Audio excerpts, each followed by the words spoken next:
Hey, how's it going, everyone? Welcome to my channel, and we have a very special guest today. Joining us is Elisabeth Blair. Elisabeth Plugging Blair in. is a poet, editor, and workshop leader.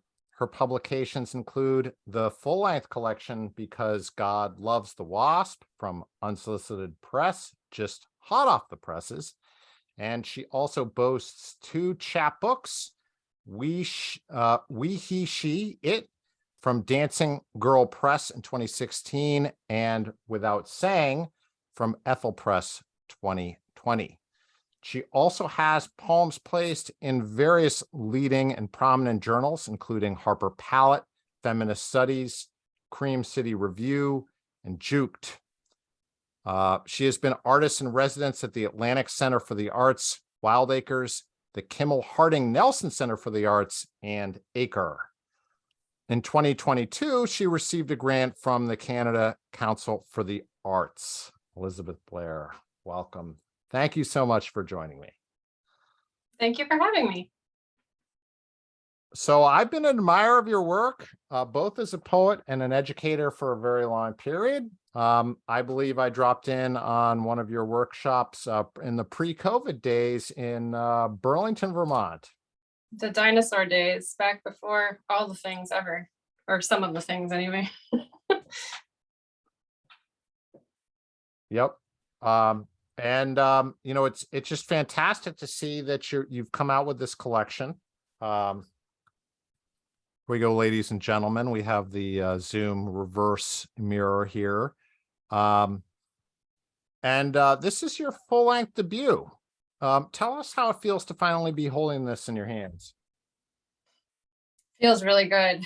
It's a long process. It took me a year and a half to write it, a year and a half to find a publisher, and then almost 3 years between acceptance and actual publication. So for almost 3 years, I was saying, with a forthcoming book, blah, blah, blah, blah. So it's extremely pleasant to hold it in my hands, and it feels good. It's got nice hand feel to it. It's funny that you say that, because I feel like for a lot of poets, especially poets who kind of been grinding away at individual poems, firing them off to journals, accumulating that first collection can take surprisingly long period of time. And I feel like it's really interesting how you approach this from a very different direction from the way many people approach a debut, because this really isn't individual poems. This is a kind of a holistic single effort. And I think that I hugely admire that. You kind of really went against the grain of what the majority of your peers out there are approaching this, which is the tried and true advice of, like, get each poem published as well as you can, and then kind of stitch them together into this collection. And you kind of threw conventional wisdom out the window here. How'd you have the confidence to approach this debut in this way? I guess to me, it's not so much a collection of poems as it is a single story I wanted to tell. And I chose to tell it through poetry vignettes. So I stitched together poetry vignettes that would tell the story. I call it a poetry memoir, because it's basically exactly what it is. It's a memoir, except I didn't write it like most memoirs are written. I wrote it in these bite-sized fragments, because for me it was much easier to do that than to approach it through the lens of sort of very detailed, and for me, exposing feeling prose. There's so much you have to put into prose. Like, just on the page, you see there's just so much happening there, whereas I could hide behind the poetry. And I don't mean hide from the reader, I mean hide from the topic, because for me this was very traumatic to write about. So I wanted to tell a story. I didn't want to put together a collection of poems. I wanted to tell a single story, and I've done that before. One of my 2020 chapbook is the same sort of form where it's really a single poem in little segments. That's an homage to a friend who got out of an abusive relationship. And my current project that I just got the grant for, so exciting, is a straight up novel that I'm writing via this stitched together poetry. So it's definitely just probably part of my sort of core identity as a storyteller. When I was a kid, I used to write novels or try, like 9 or 10. I have many half started novels with like 20 or 30 pages. I would use like bubble paint to write the title and the everything on the cover. I even would write like fake reviews from fancy newspapers, what I thought sounded fancy on the inside, and stuff like that. So it's definitely been that. So I'm a storyteller, but I just prefer the modality of poetry. So Yeah. it sounds like a little bit, because you had done this chapbook before in a similar format, you kind of had the confidence, you knew that this was something that potentially could be well received. So you kind of, instead of chipping away one poem at a time, you decided to just take everything in one foul swoop. But funny enough, with how long it took for this book to come out, I actually wrote the chapbook after I wrote the book. Gotcha. So it was more like I did it with this book, it got accepted, woo! And I thought, hey, this works. So I'll do it in a chapbook. Gotcha. Okay. Still, it is certainly the case that the vast majority of people out there are building that collection poem by poem, brick by brick. And you're definitely using a very different building material here. That's very impressive. Then this book is, I think, a lot of your the reason why you're clearly using a different approach is because it's about an experience that most poets haven't had, and most people wouldn't be able to understand. And you're describing an institutionalized childhood. Can you tell our audience, without spoiling anything about the book, the basics of your childhood or anything leading up to this book? Yeah, so there is an industry that exists that is flourishing in the United States called the troubled teen industry, which they make their money by convincing parents that if parents put their children into their facilities, their child will have some sense whipped into them or whatever. There's definitely a lot to be said about the whole term troubled teen, and who gets to decide who's troubled and who gets to just, a lot of troubled teens are not in themselves troubled. They're actually responding very appropriately to a troubled situation, but they are scapegoated as somehow, yeah, they're scapegoated. So they're sent away and they're powerless. So they're sent away. And this industry is extremely abusive. Most of the facilities in the United States are based on a mid-century cult called Synanon. So their programs are based on the practices and the teachings of that cult. It's a longer story, but that's the quick and dirty version of it. So they're at the place that I was sent to, well, we'll get into it, but so when I was 16, I was sexually active. I was depressed. Was engaging in some self-harm. I wasn't doing anything illegal. I wasn't doing any drugs. I didn't smoke weed until I was in my 30s. So I was a good kid. I was just not flourishing at all where and how I was situated. And my parents were of a much older generation, didn't really understand. We had different sets of values. They didn't understand how to interact or help or have a constructive relationship with me at that time. And they fell for the marketing tactics of these facilities and these companies, these for-profit companies. And they sent me away first to a 6-week quote unquote boot camp that's supposed to sort of break the child, and then to an affiliated 2.5-year quote unquote emotional growth boarding school.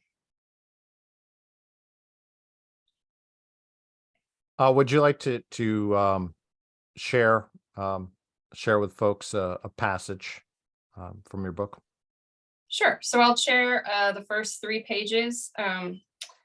They're pretty sparsely populated with text, so it's not that much, but it details the night that I got sent, well, the morning that I got sent away. My parents actually hired quote unquote escorts to come into my room in the middle of the night, wake me up with handcuffs, and escort me across the country from Michigan to Idaho.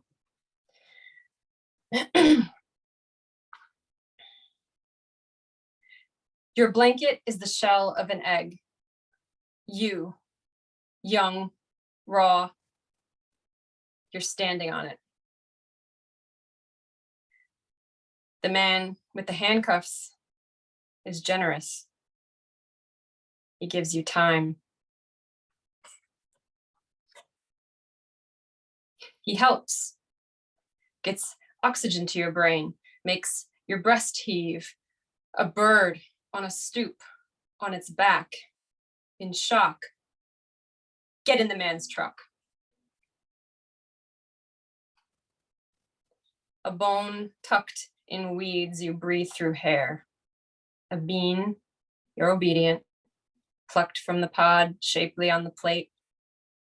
Soon you'll deliver your babies, your voice and testimony, into their fields, then watch them be plowed under from the shelter of a ditch.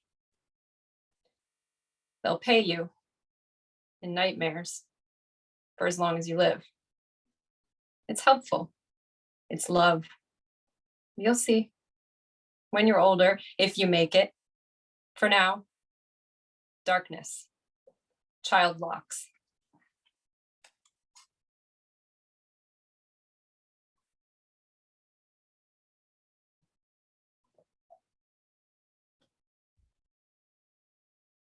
Thank you, Elisabeth. It's great to be able to hear you read this passage. And I would love for people who are listening now to be able to have the experience I did of encountering it on the page and seeing how you implement those spaces in the text. And I could certainly hear that séjour in your voice. And it's very effectively rendered in your lineation. Thank you. Yeah, I work a lot with space. I have a background in several things arts wise, but have a degree in visual arts. So I think I'm always thinking a lot about how things look on the page, what kind of negative space is there, where does the eye lead to next, and things and questions like that. Yeah, you've some pages where you have basically multiple texts overlaid in different one of the type is faded, and it's just a fascinating presentation, and I think Unsolicited did a wonderful job in realizing that. Hearing you read it, I can't help but be reminded of this idea of poetry of witness, of the kind of solidarity movement of Polish solidarity poets like Miłosz and Szymborska, and their witness was against totalitarianism, and yours is a very personal and intimate loss of freedom. But reading it today, in 2022, it resonates, it echoes, and I know you're not responsible for your influences or accounting for them. But it is fascinating to me, just either the happenstance of the timing of this release or your decision to move forward with this work at this point in time. Yeah, it's a curious thing to me as well, because I waited, I don't know, 20 years before attempting to start writing about this.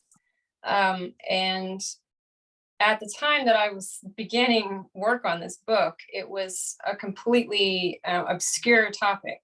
Nobody knew about this. Nobody talked about this. And probably that's still the case in a lot of circles. And um, of all people, Paris Hilton has been, raising awareness in a huge way.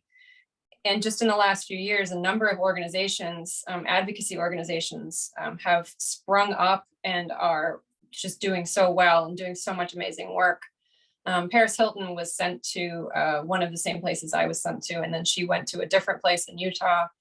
But it was at the same time as me, the same year, everything. So I was there a few months before her at the place we were both sent, but the same period of time. And so there's suddenly, and she talks about it in her documentary about her life on Netflix. And so all of a sudden, like it's this topical book, which is extremely surprising to me. And obviously also there are so many things going on in the world that can, I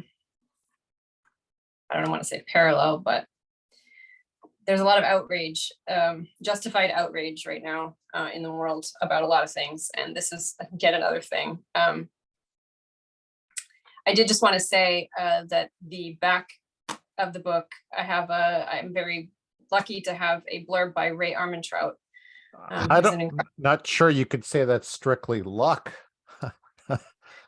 I mean, it's luck, privilege, and maybe something about me. But to be honest, how it happened was I was admitted to a residency years ago. I worked with a mentor, Heather McHugh, and she shared the manuscript with Ray Armantrout. I've never spoken with Ray Armantrout, and Ray Armantrout voluntarily offered this. So it's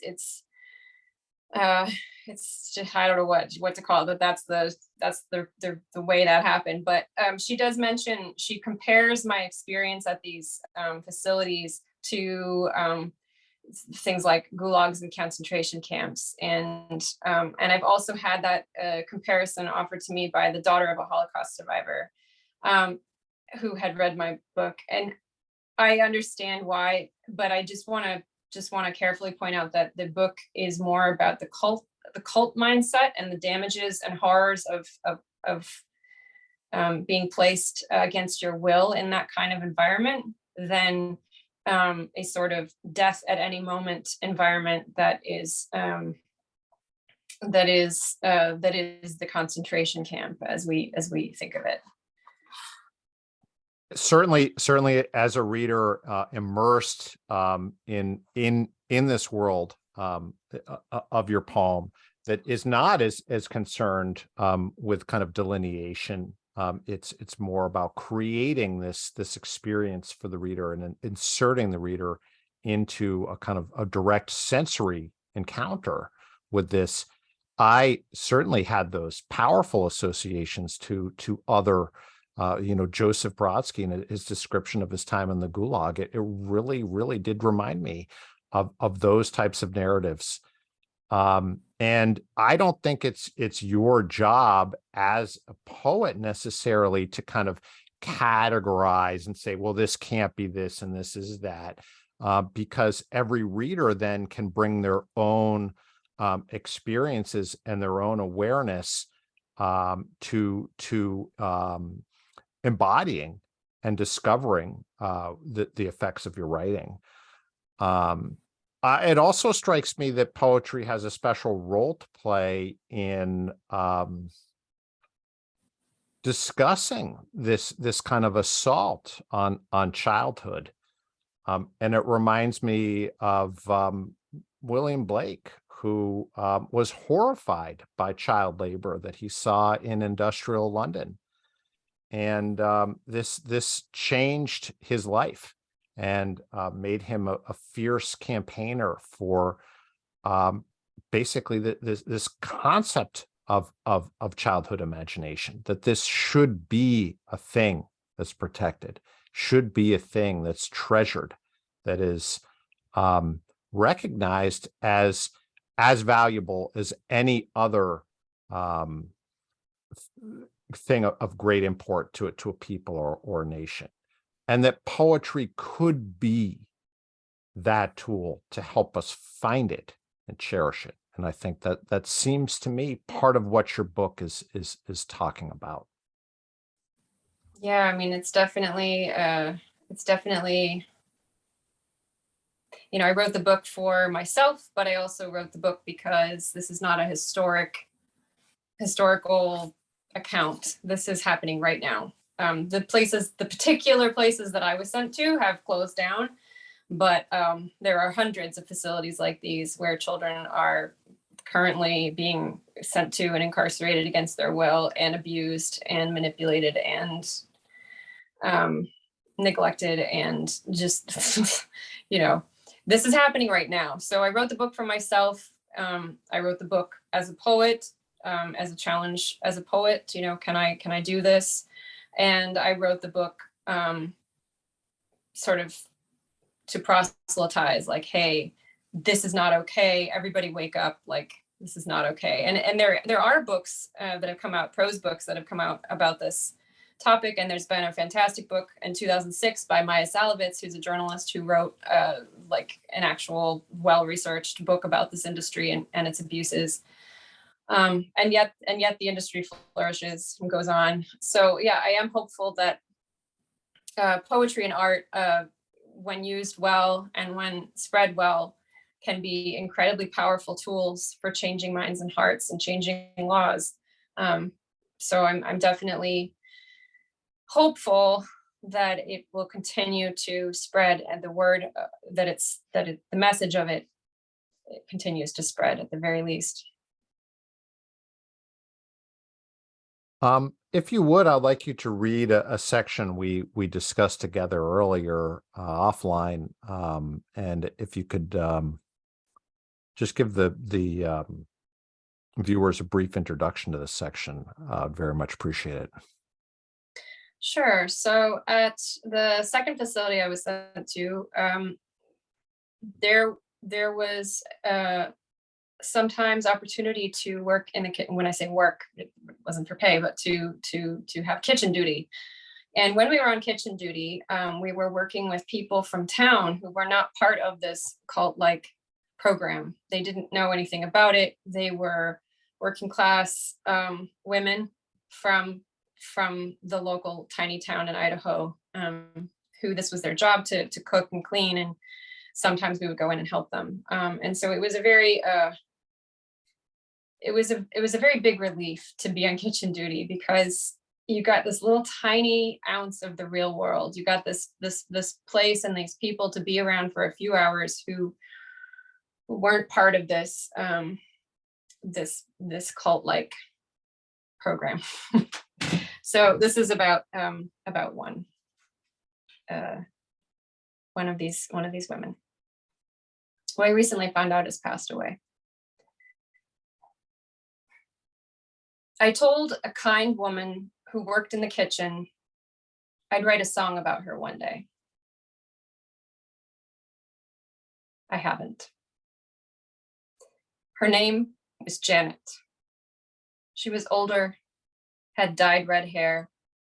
We washed dishes together. She brought me some small relief, which I don't know how to sing. Let this poem then be hers, dug into the earth by its own weight.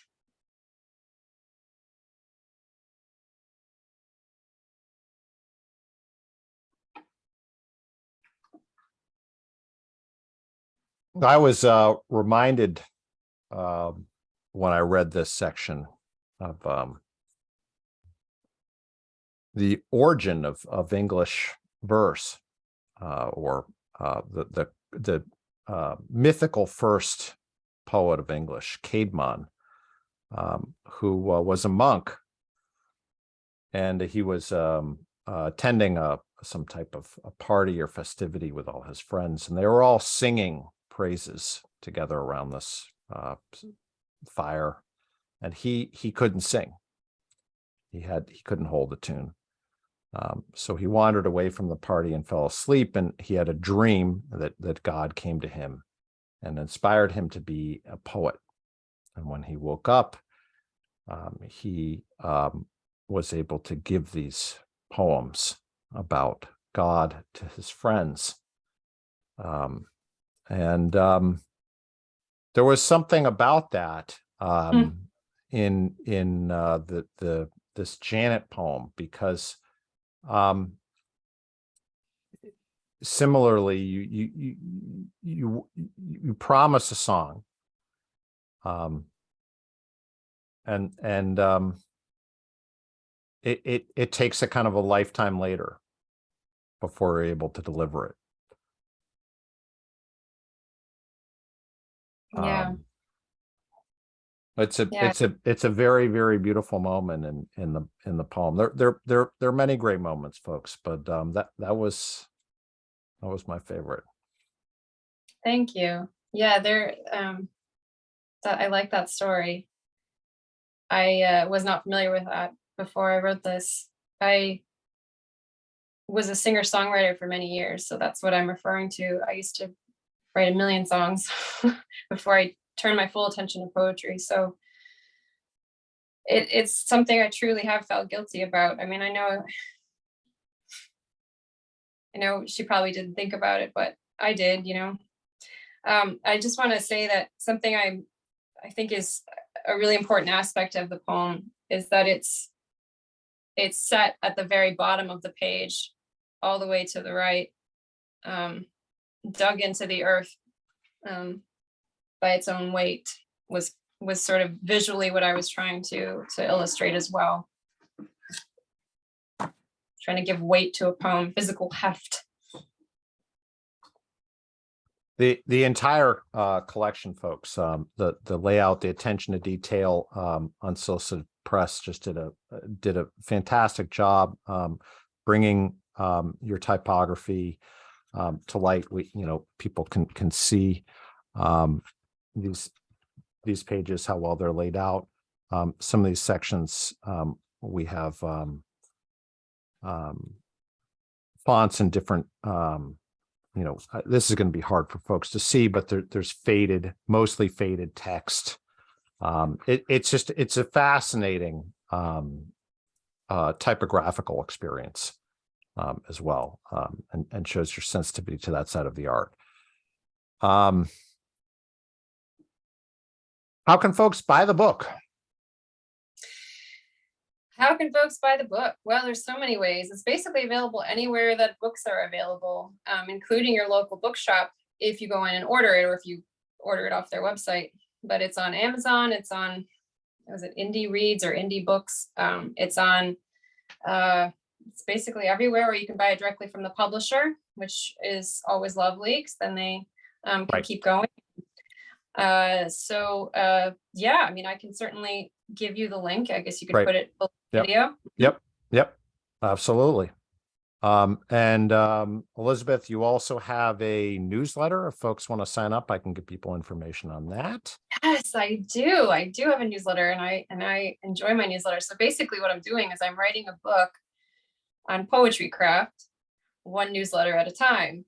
And if you want to join in and see what I'm doing, I mean, each one is very themed. It's very self-contained, but I'm slowly putting together a group of self-contained little chapters, basically. And I've done them on all kinds of things. And one of the things I don't know if I'm famous for, but that I love to do is create charts, handy dandy charts for reference. I'm very interested in actual practical tips and tricks. I saw on your Twitter that you had made a chart for people who wanted to write and explore their trauma, and you actually had basically almost like flow chart-esque, like step-by-step breaking down. Here's some approaches you can use. So folks who are working through their own difficult experiences, no matter how what that difficult experience is.